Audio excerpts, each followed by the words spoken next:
hit. Welcome, everyone. We're just going to wait for a couple folks to trickle in and then we'll get started.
Good evening and welcome to Career Week, everyone. My name is Ellie Garrity and I'm the manager of Alumni Career Programs at the University of Maryland Alumni Association. We're so excited that you're able to join us for tonight's webinar, Grow Your Greek Network. This webinar is brought to you by the Alumni Association's inaugural Career Week, a week-long virtual series to help alumni like you conquer, steer, and advance your career, and in partnership with the Greek Alumni Network and the Division of Student Affairs. This webinar will be recorded, so by participating, you acknowledge and consent to your image, likeness, or voice being recorded. We have a lot of information to cover today, but we will take questions throughout the presentation, so feel free to submit any questions you have using the Q&A button at the bottom of your screen. I have a group of dynamic Greek Terps here tonight to share their wisdom. And before I pass it off, I'd like to introduce our moderator, Patricia Povlitz. Trish has over 20 years of progressive human resources experience with building and driving complex HR strategies and programs across large global organizations. Trish has broad and deep HR generalist experience that started in recruiting, and she is now the regional HR lead for a British railway consulting firm. Having started and led several advisory groups and initiatives to optimize inclusion and development for women, minorities, and working parents, Trish has been a passionate champion for diversity, inclusion, and diffusing unconscious bias at all levels.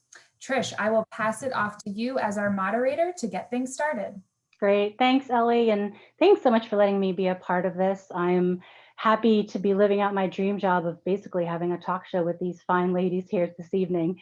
So I'm looking forward to this conversation this evening with all of you. Just a little bit of the intro page. Ellie already introduced me so nicely, so I will let the other ladies introduce themselves. Kecia, why don't we start with you? Hi, I'm Kecia Hansard. I am Associate Director of Career and Professional Development at the Kogod School of Business at American University. And then I guess you can see that I'm a proud member of Delta Sigma Theta Sorority Incorporated. And so Kappa Phi was my chapter. So glad to be here tonight. We'll go to Kaisha next. Hello, my name is Kaisha Morton. I am a UX recruiter at Google, and I am a member of Alpha Kappa Alpha Sorority Incorporated. So Theta Nu was my chapter. And Melissa. Hi, I'm Melissa Murray Bailey. So glad to be here with all of you today. I lead global sales at Hootsuite, which is a social media management platform, and I'm a member of Kappa Delta Alpha Rho chapter. Yep, and I could have mentioned earlier, I'm part of Kappa Alpha Theta, and today happens to be our Founders Day, founded on this day in 1870. So very timely date for this discussion. Thought it would be helpful if we started with a couple of sort of grounding slides, networking basics. You know, networking can mean different things to different people, but thinking about it in its most basic sense, it's really the connected dots of who you know, and those can be professional or personal contacts, educational contacts, but what it really always comes down to is relationship building. And in this case, we're really talking more about professional relationship building. I was on a virtual happy hour with some shared friends and acquaintances a couple weeks ago, And there was one lady who was saying she never uses LinkedIn, doesn't bother networking. And so, it could be helpful to understand a little bit more behind, well, why does it really matter?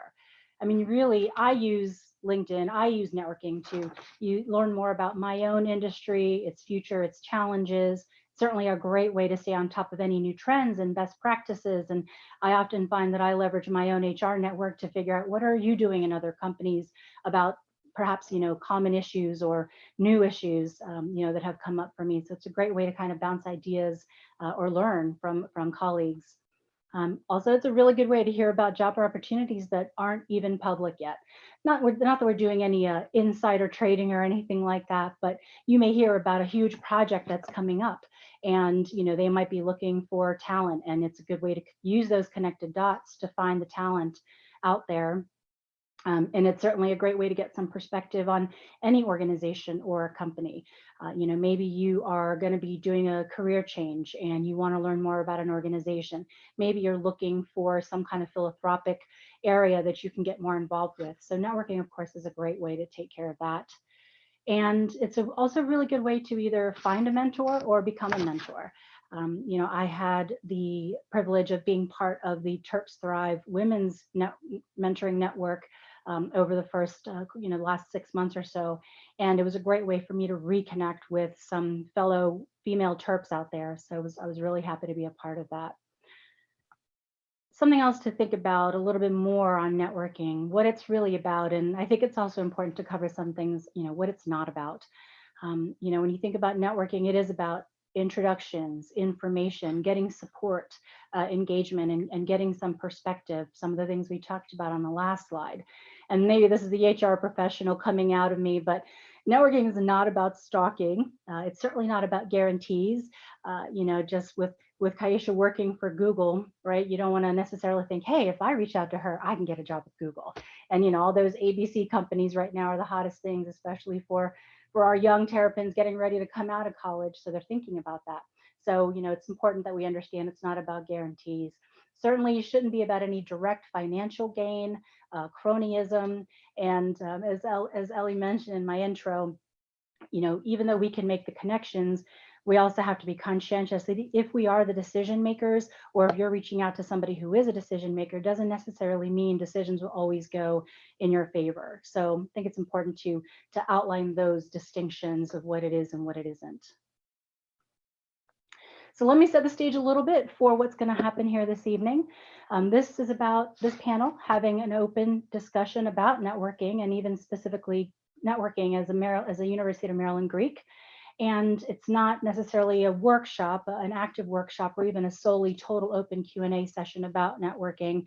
As Ellie mentioned earlier, we will take a few questions via the chat as we get towards the end of this session. And we'll also talk about some next steps as far as the Greek Alumni Network for Maryland. So having said that, I will stop sharing my screen and we'll get into the conversation a little bit more and have a facilitated discussion so we can hear more from everybody else on this.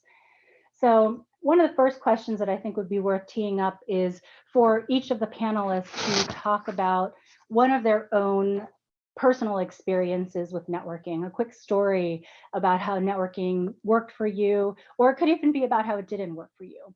So anybody brave enough to go first? I'm happy to share. So networking positively impacted my career starting in undergrad. So I worked most of the time. I was at the University of Maryland and was able to land a job working with one of my sorors in a graduate college at the university. And continuing to build that relationship, I think, is a part of networking, really getting to know her and hopefully performing well enough, she was able to recommend me for an internship. It was with the Federal Deposit Insurance Corporation. So I worked for the FDIC in undergrad. I ended up working for a member of Omega Psi Phi. So I think she networked to help me get that job. And I was working in an HR function, which I still do today. So again, just the lasting impact of that experience. Yeah, that's a great story. Melissa or Kecia? Sure, I can share next. So As I think about networking, there are a lot of things I did wrong along the way. But one thing I'm always open to is conversations to help others.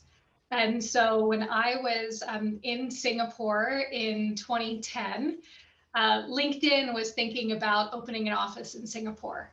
And they reached out to me and asked me, like, hey, could you share with us some of your lessons learned starting a company in Singapore? And so I met with them and shared all the things I did wrong so they didn't have to do them, and some of the things we did right so they could learn from that. And then we kept in touch for about 5 years. And I was living back in the US, and they reached out to me when they needed someone to lead the APAC region. And they called me, and I moved back to Singapore to lead APAC for LinkedIn. And it was really because, like you said, the networking that happened was based on mutual sharing and learning, not because I wanted a job or they wanted a job, but building that relationship over time allowed us to really get to know each other. And so when it came time for us to work together, we both knew so much about each other. And so we knew it was a good fit and would be really fun. So it's networking is for the long term and not just for the immediate impact. Yeah, good point. How about you, Kecia? Hey, I am great. So as a career coach, I've seen it work all kinds of ways. I've seen networking go well for me and not so well and for others.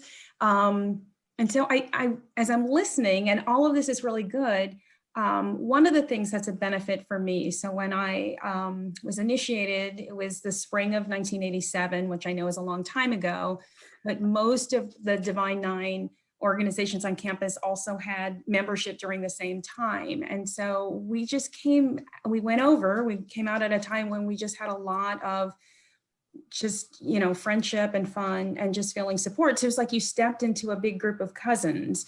But as we were graduating from school, George Bush, the father, was the president, and that economy was rough. Mm-hmm. But what was really helpful is as we were helping each other look for jobs, get connected in other cities, it wasn't necessarily just with my sorority or just with sororities. It was also with, does anybody have a friend in Chicago? Does anybody know about, and just building that out. I think as a journalism major, because so many of us were going to be freelancing at the same time, and I'm trying to quiet a loud puppy with a little kid over here. I have a treat. But I think that idea of not just being in a one kind of a silo, how do you broaden? So in journalism, in print, we really had to rely on our classmates and all those connections that we made as we were looking for those either entry-level jobs or freelance opportunities. And so I use the sorority in the same kind of way. Who else might know somebody who can help me? And I always try to do it, back, pay it forward and pay it back.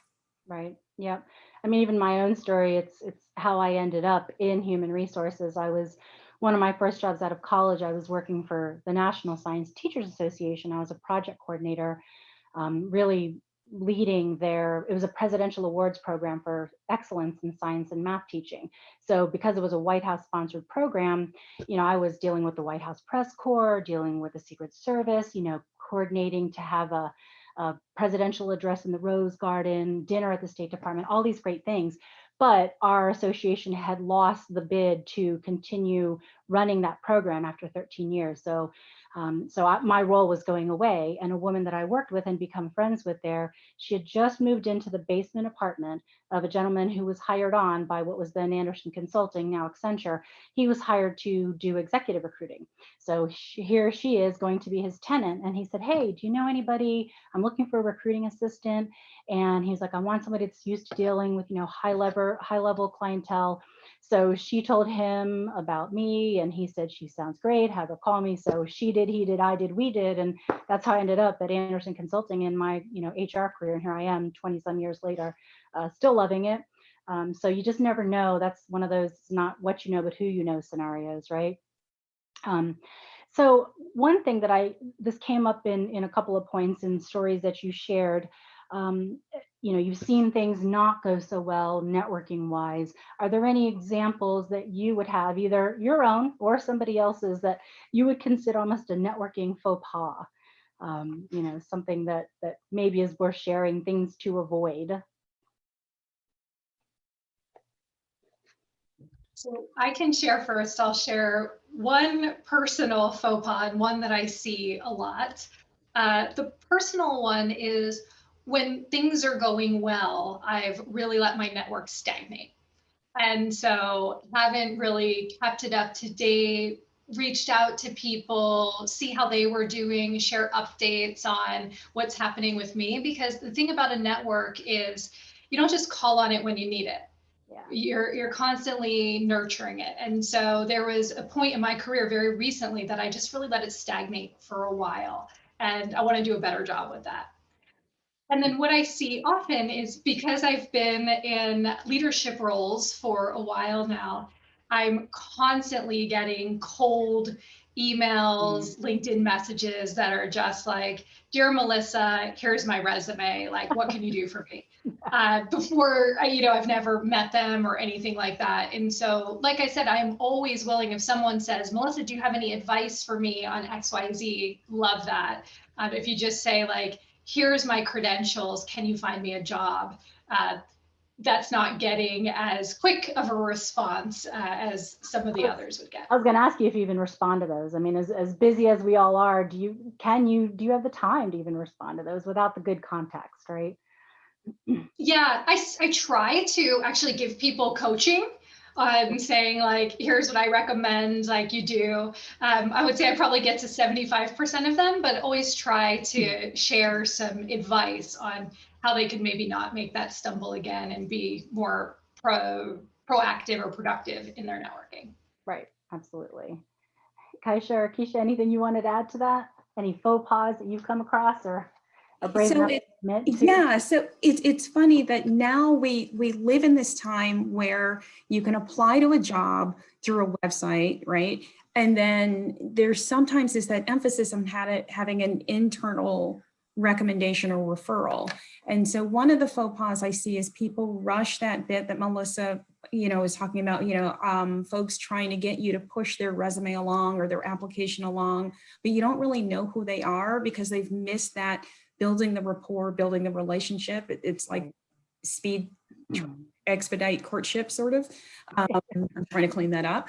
And so I think that's one faux pas that often people are making. And Melissa's absolutely right. Your network is like a savings account, right?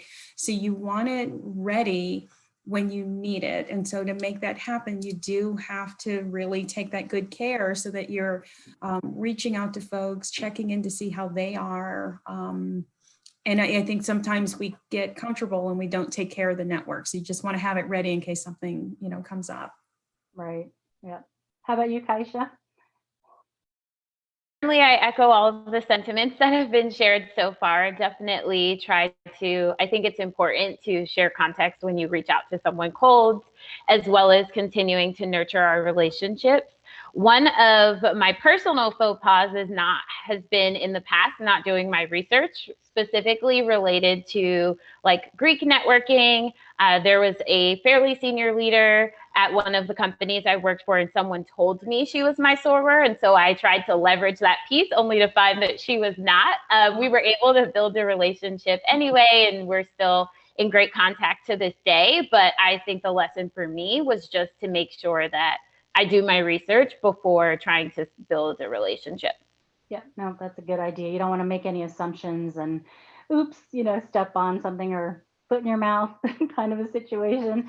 Yeah, I think that something that I've seen, and this maybe is more in like the HR recruiting space, is that stalking approach that some people have.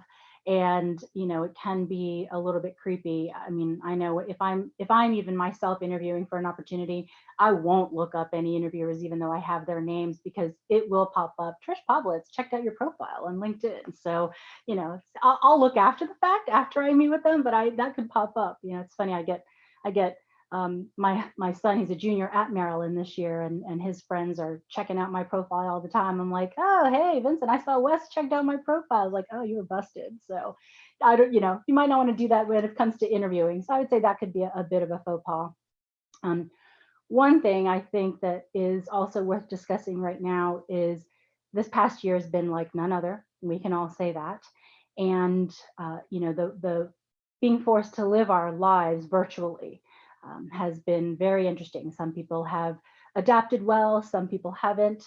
I was speaking to a friend of mine who, has typically been in a revenue generating role and has found it difficult this year starting a new job to use those typical in-person things that he's normally good at.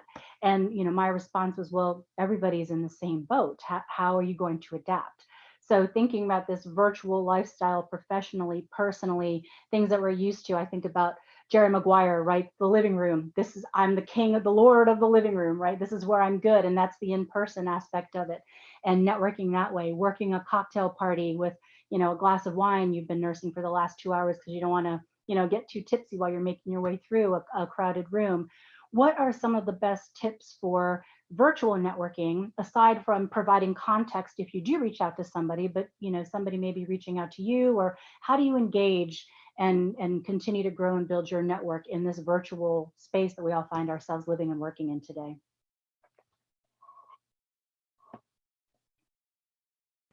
I can go ahead and start.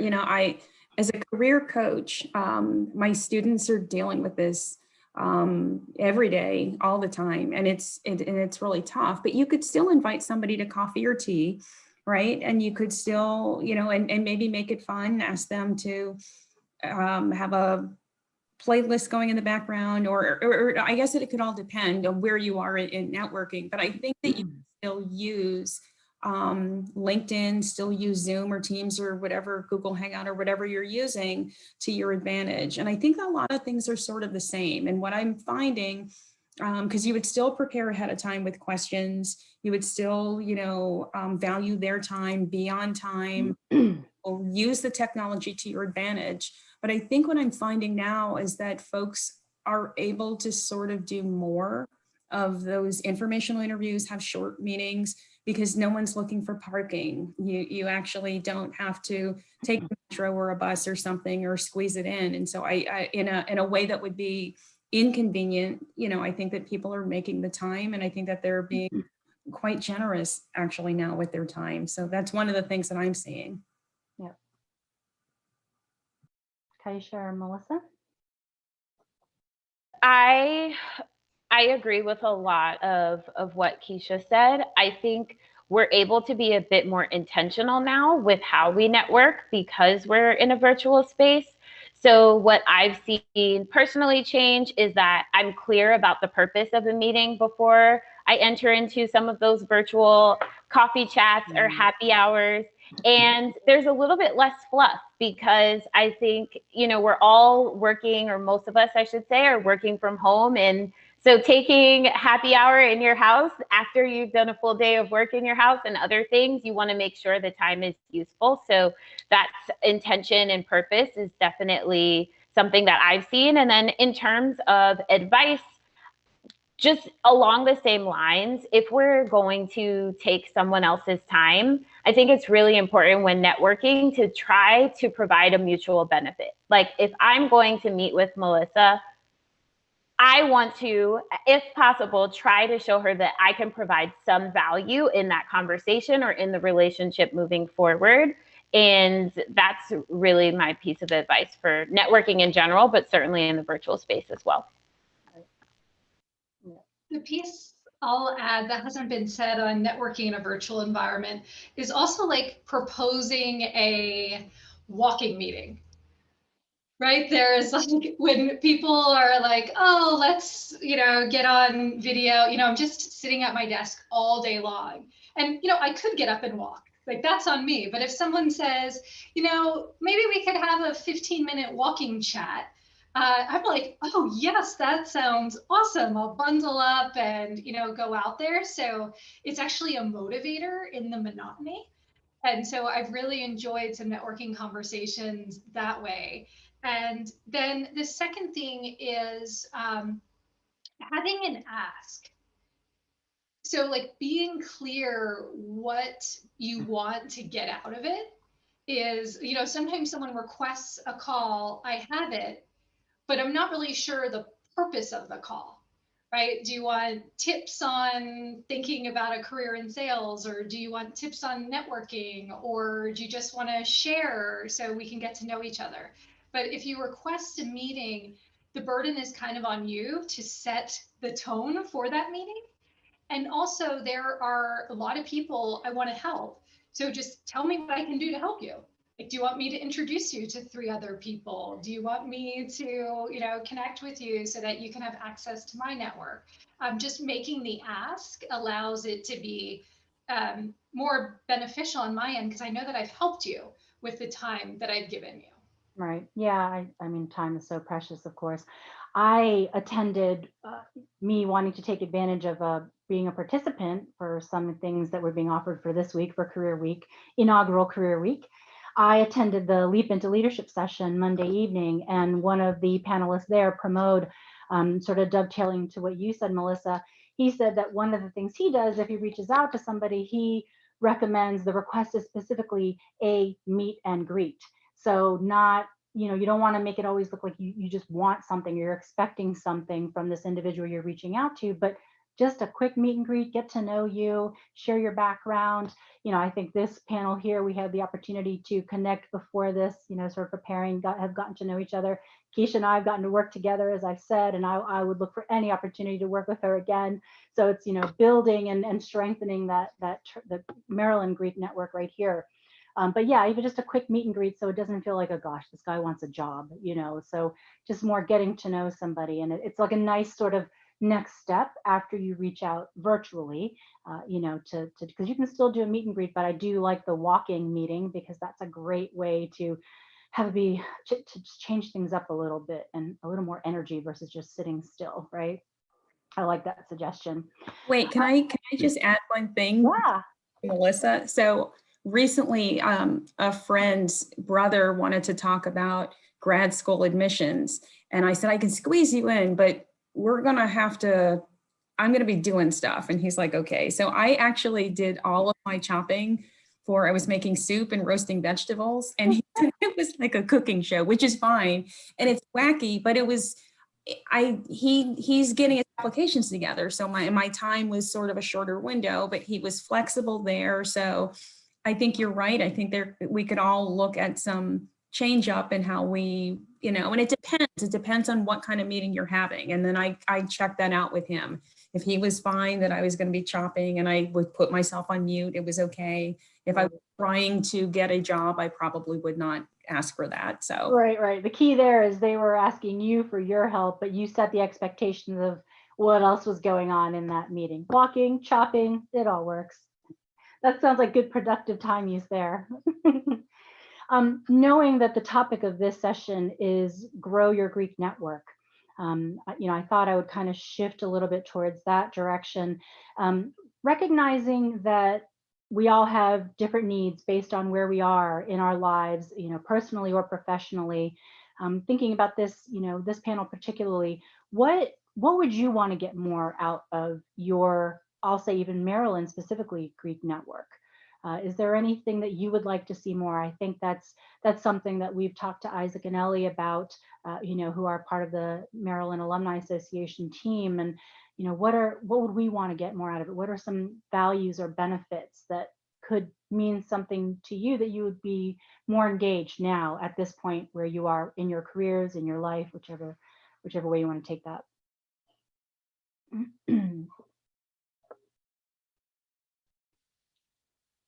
I can start. I just started at a new company, and one thing we do that has been really interesting that I think could be interesting to open up the Maryland and Greek networking connections is these randomized 20-minute connections.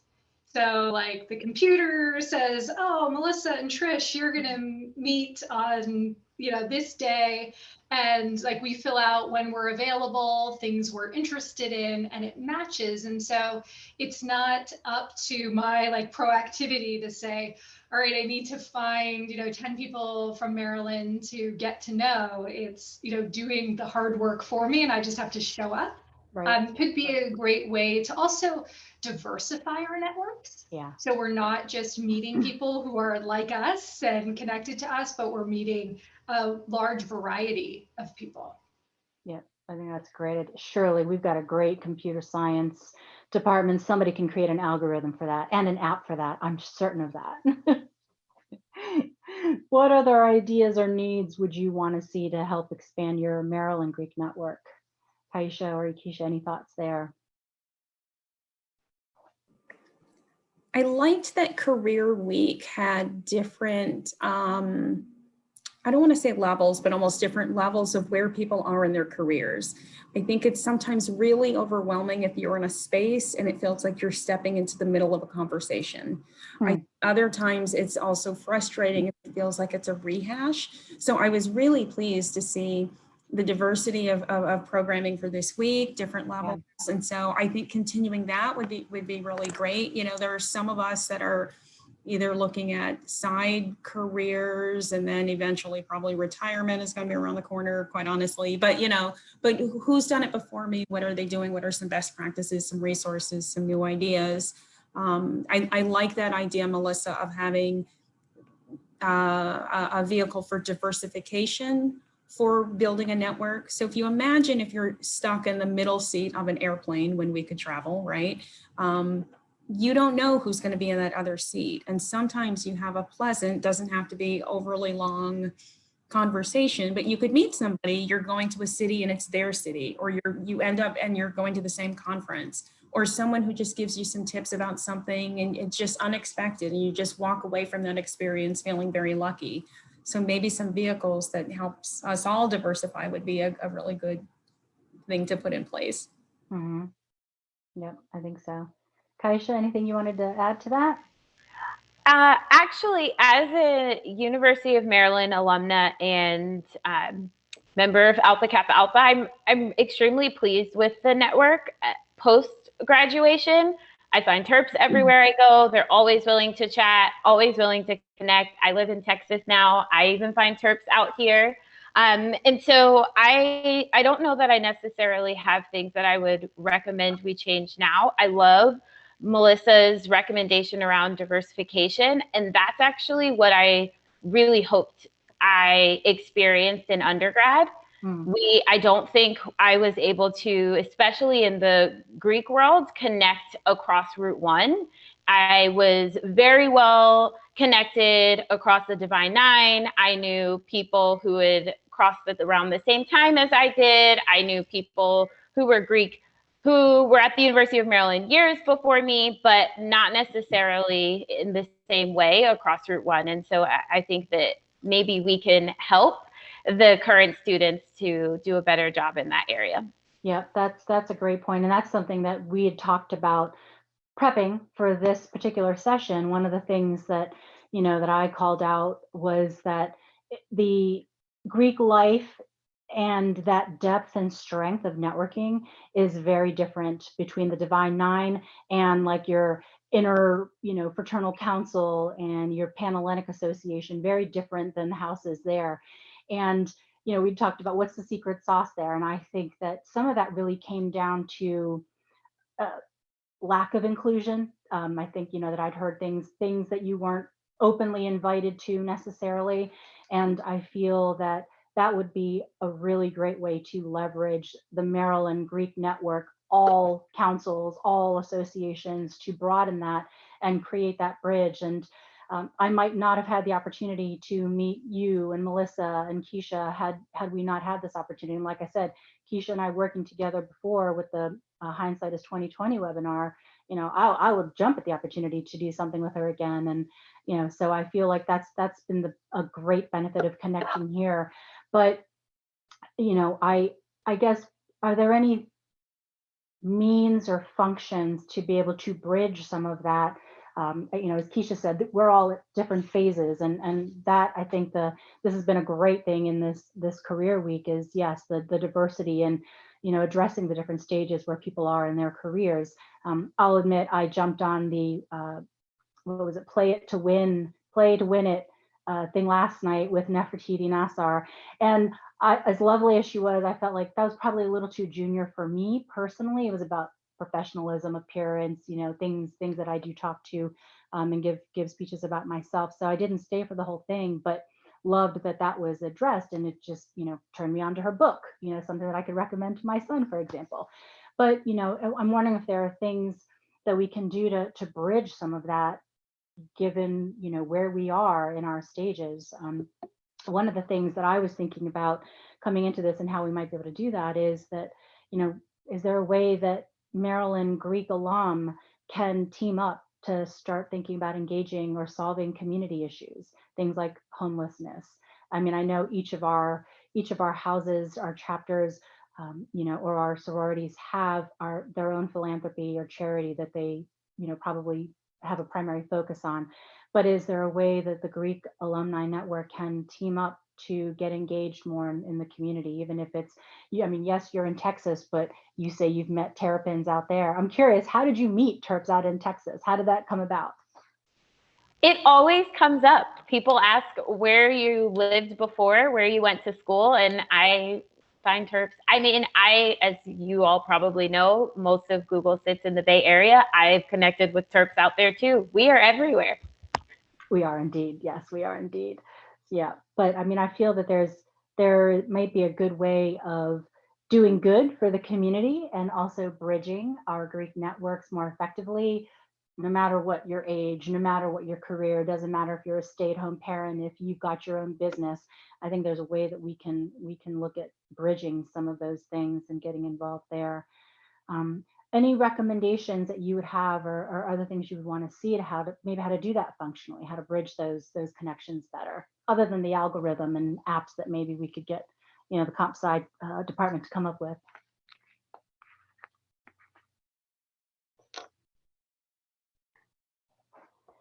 Any other maybe gaps to fill?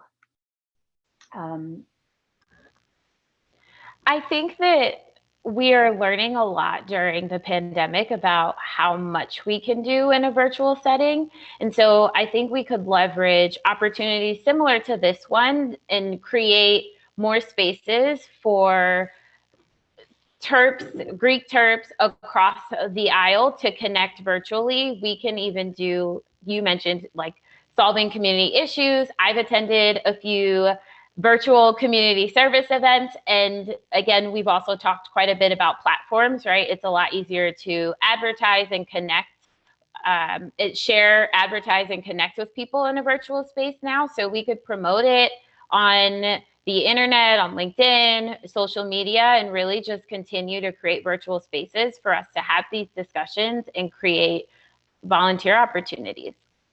Yeah, I think that's a good idea. Anything Melissa or Kecia you guys want to add? Yeah, I mean, I think that we could have something that's hosted, and then there are breakout rooms, and it gives us the opportunity maybe to interact with undergraduates. So for a long time, I was the faculty or staff advisor for Kappa Phi when I was working on campus.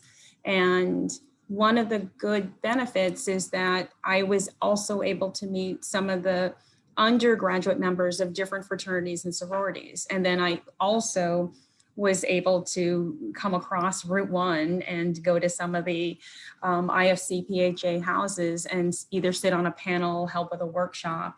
But I think that one of the ways that we can give back is in a mentor capacity.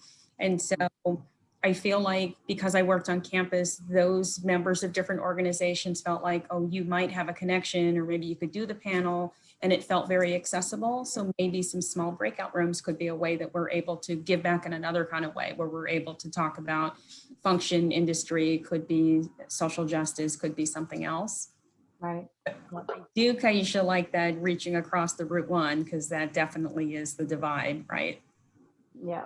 Yeah. I think that if there are being invited to current chapter events, on campus, creating opportunities there. And even if that's like reaching out to your own houses, and seeing if there are ways to engage or things that they might need support in, and then leveraging, the network that we have, the Alumni Association network that we have. I think that could start gaining some ground. We can gain some ground there and, better network. But I mean, I would like to attend a cooking class with you, Kecia. That, that could be fun.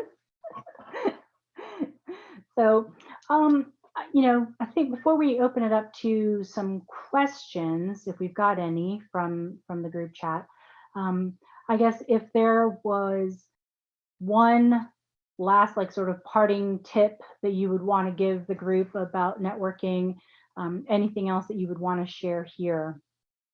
I'll add one just to start off with that I was thinking of, and this is kind of tied to what you were saying, Melissa, that I never want to be the one that only calls somebody just when they need something, just when I need something. So I kind of think about my network as a garden, I tend to it. And, I also believe that when it comes to relationships, sometimes it's just about time, and putting in that time. And for me, that means reaching out to people. And that's the good part about being virtual. It's easier to just ping somebody.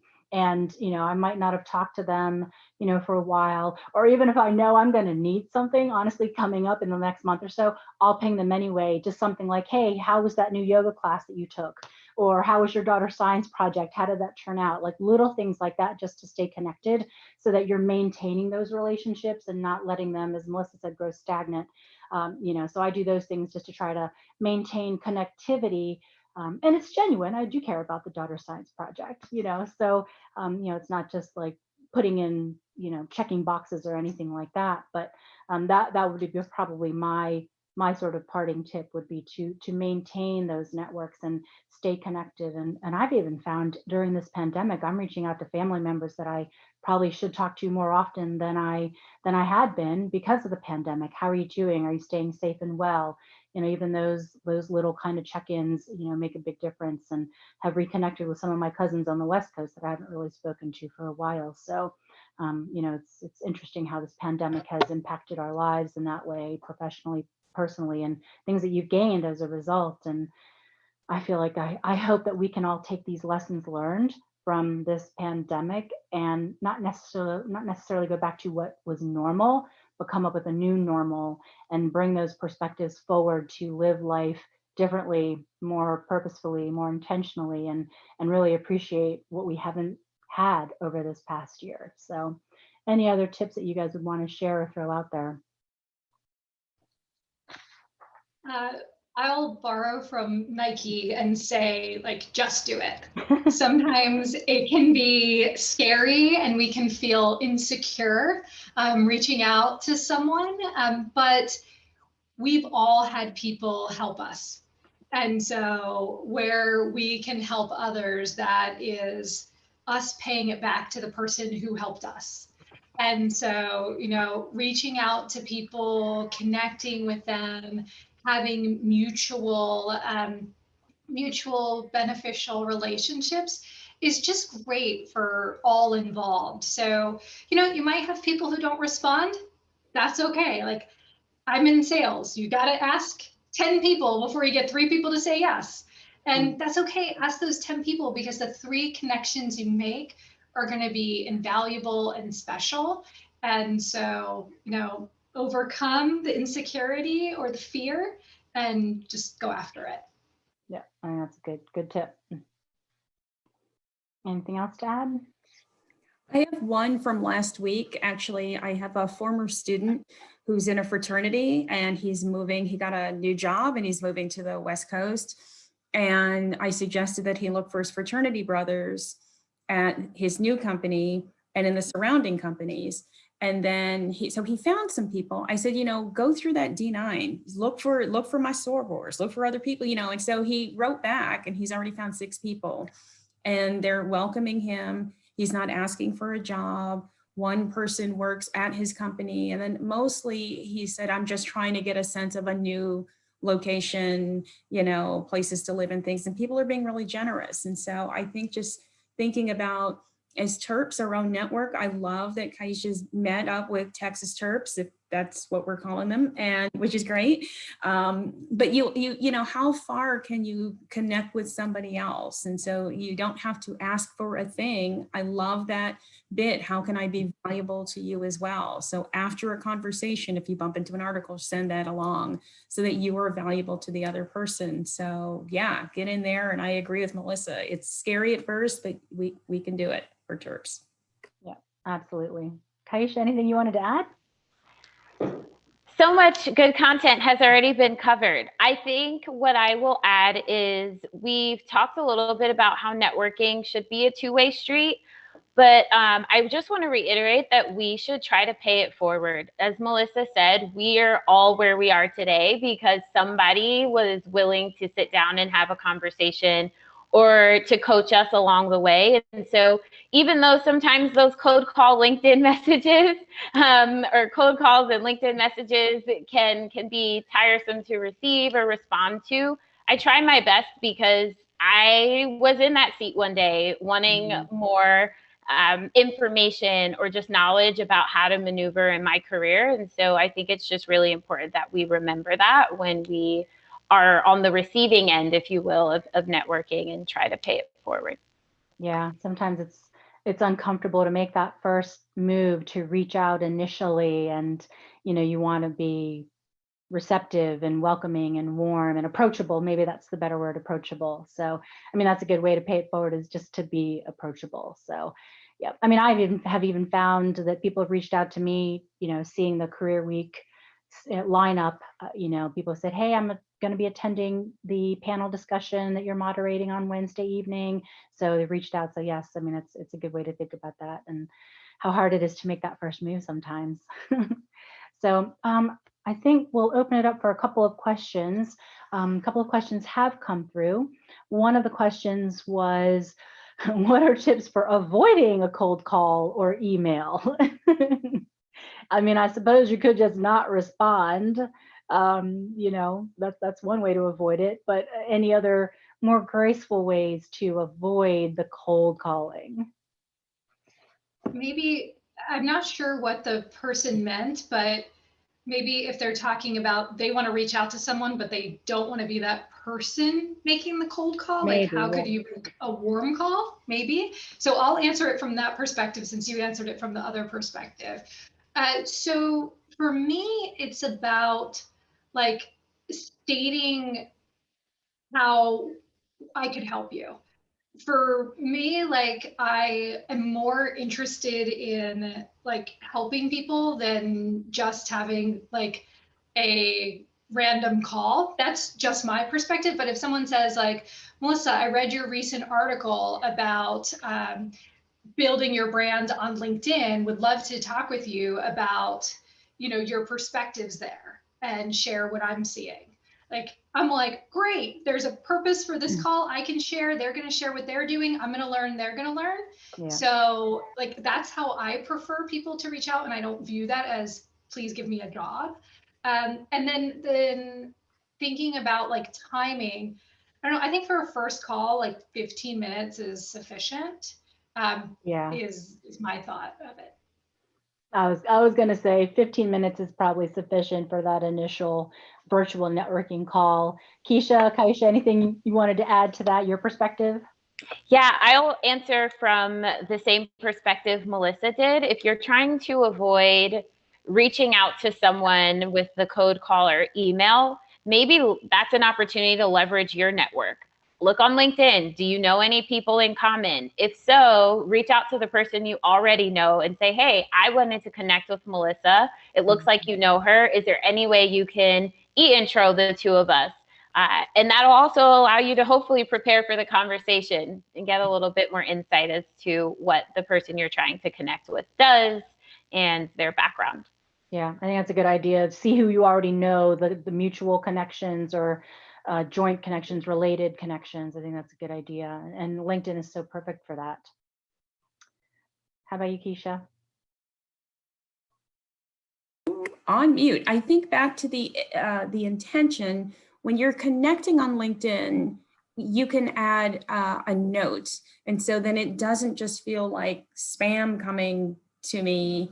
I can't always tell. And so having that note, it adds the intention, you know, I'm looking to go to graduate school, you got a degree in, or I'm moving to a new city. And it just helps to frame. So it helps you to set yourself up for some success, but it helps the other person also to be willing to accept to you know, to set up a call. And I agree, 15 minutes is a good starting place. Right. One of the other questions that came in was, what advice can you provide an incoming college freshman regarding networking?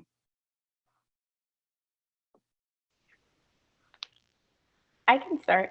I love that question. So I think the advice was already provided, but I would say just start the conversation and then nurture that relationship. It really goes a long way, especially in undergrad.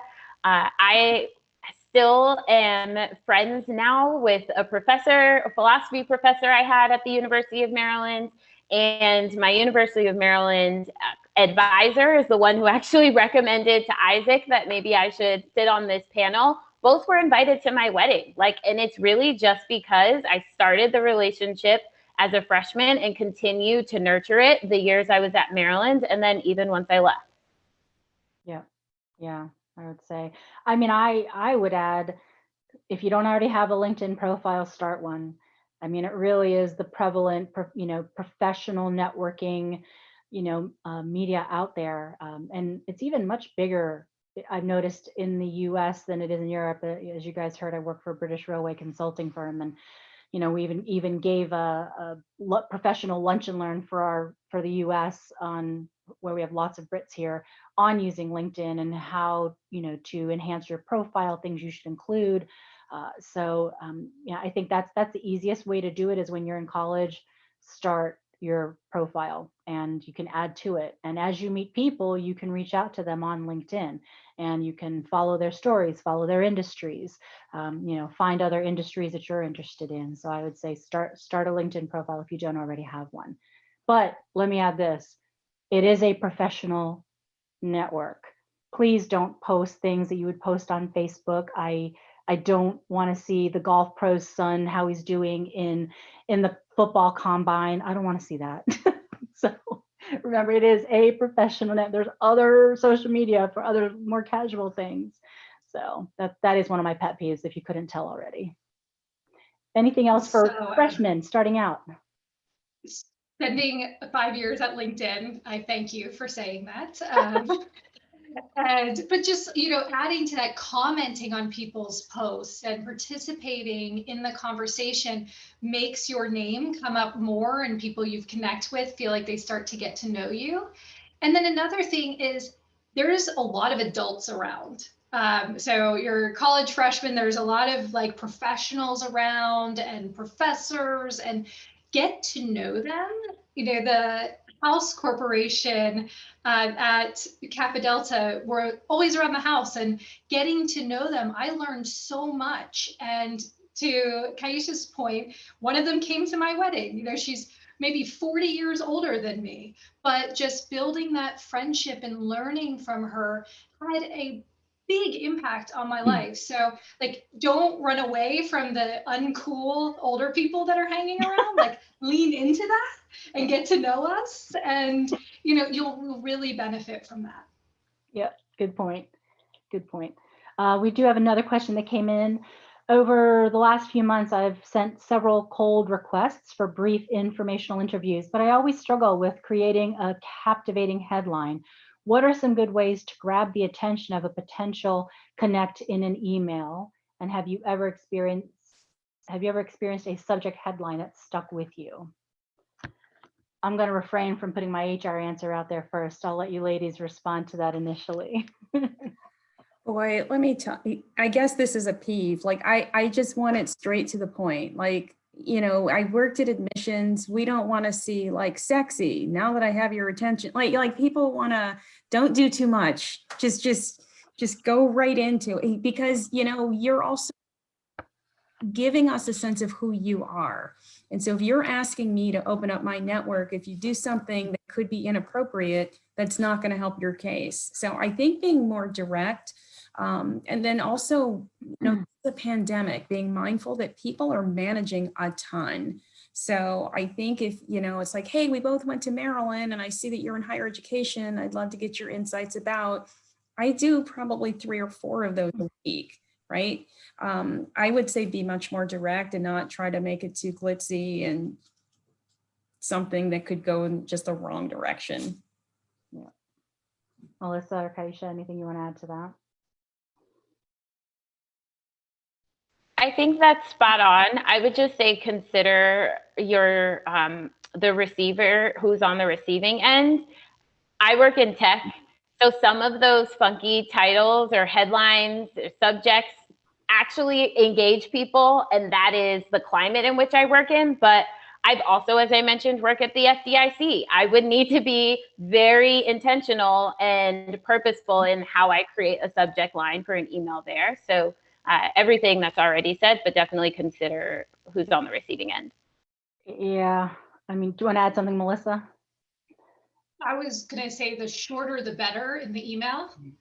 Sometimes like I open an email, it's too long. I just close it for when I have time, and that time never comes. So you don't need to go into like a long diatribe on the request.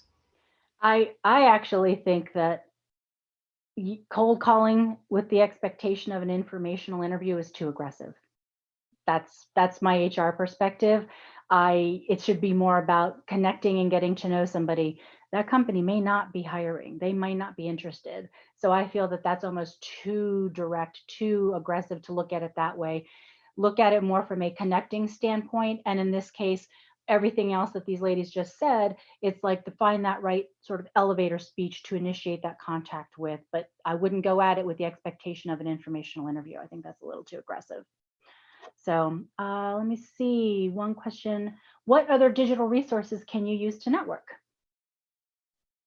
And I will maybe take this as the last one before we kind of wrap up with that last slide. So what other digital resources can you use to network?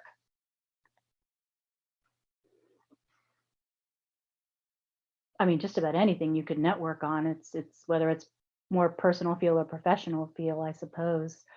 I mean, people use Twitter for that. I use Twitter for that. Instagram, of course, too. Anything else?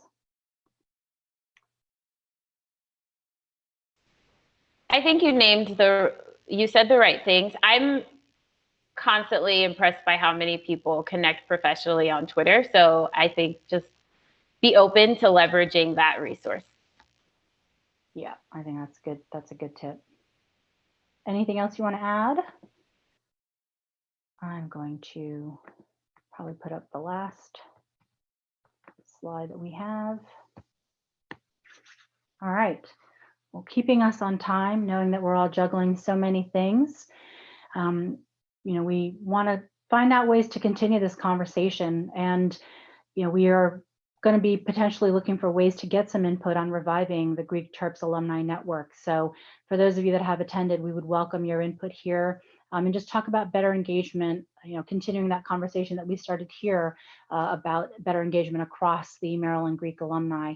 And definitely want to put in a plug here for Maryland Giving Day, which is on March 3rd. So put that on your calendar, give ahead of time. I think you can give early, don't have to wait till March 3rd, but I think it's good to put that out there. Now's a good time to think about giving, given the year that we've had. But also just wanted to add in there, a little testudo says, thank you for attending, stay safe and well. All right, Ellie, I think that's it for the time that we have. I'll turn it over to you. Wonderful. Well, thank you all so much for this fruitful conversation. I know I found myself nodding my head when you all were saying things, so I really appreciate this dynamic group. So thanks again to our panelists, and thanks so much for all the Terps that tuned in this evening. I will send a recording of this webinar to your email address that you used to register for this event, so you'll be able to access all the great things these ladies shared this evening. Last but not least, I hope everyone is staying safe, staying healthy, and we look forward to seeing you at another Career Week event. And go Terps! All right, thank you very much. Have a great evening, everyone. Good evening. Bye.